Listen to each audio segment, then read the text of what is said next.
La fin du règne Mobutu. Président de la République, je jure fidélité à la nation.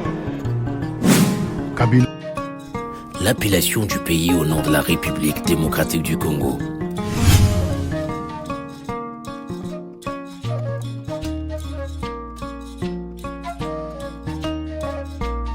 La restauration du franc congolais comme monnaie nationale et officielle qui vient remplacer le Zaïre sous Mobutu.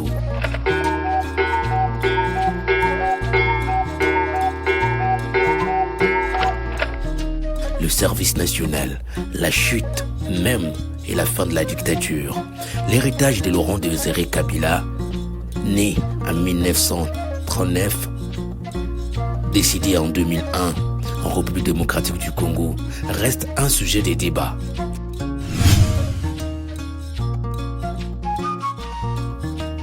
Laurent Désiré Kabila mène l'Alliance des forces démocratiques pour la libération du Congo, AFDEL, avec le soutien rwandais et burundi.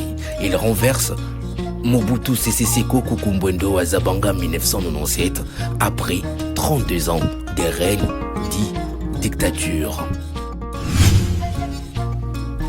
Point positif, il a mis fin à la dictature de Mobutu et tenté de défendre la souveraineté de la République démocratique du Congo, d'où sa célèbre phrase « Ne jamais trahir le Congo ». La transition politique instable. Bien qu'il ait promis la démocratie, Laurent Désiré Kabila a rapidement instauré un régime autoritaire, marginalisant ses alliés et ainsi vilipendant les opposants. Son refus de partager le pouvoir a contribué au déclenchement de la Deuxième Guerre du Congo de 1998 à 2003. Face à une économie instable, il instaure le service national. Le service est placé sous la haute autorité du président de la République. Le service est un organe paramilitaire d'éducation, d'encadrement et de mobilisation des actions civiques et patriotiques en vue de la reconstruction du pays.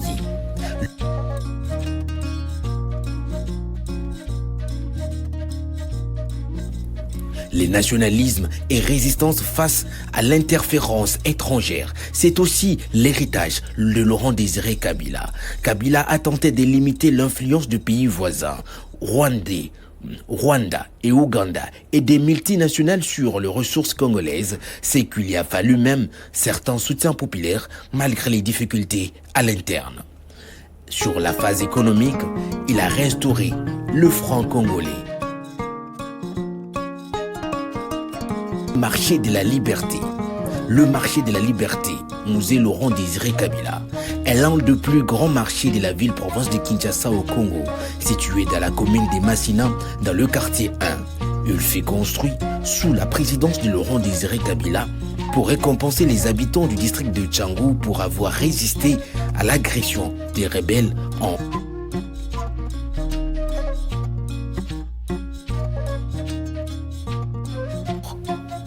bilan contrasté, positif pour les uns, il a mis fin à la dictature de Mobutu et a défendu la souveraineté de la République démocratique du Congo.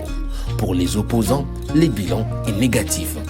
Ils estiment qu'il était autoritarisme, guerre, mauvaise gestion, économie instable et instabilité prolongée de projets. Son héritage reste aussi contesté par une certaine opinion qui voit comme un certain déclencheur de la collaboration avec les étrangers, notamment le Rwanda, le Burundi et l'Ouganda, pour mettre fin à la dictature de Mobutu, laissant ainsi le Congo dans un chaos qui ne sait plus se débarrasser de ses anciens amis devenus ennemis. Voici le quelques lignes sur l'héritage de Laurent Désiré Kabila, légué à la République démocratique du Congo.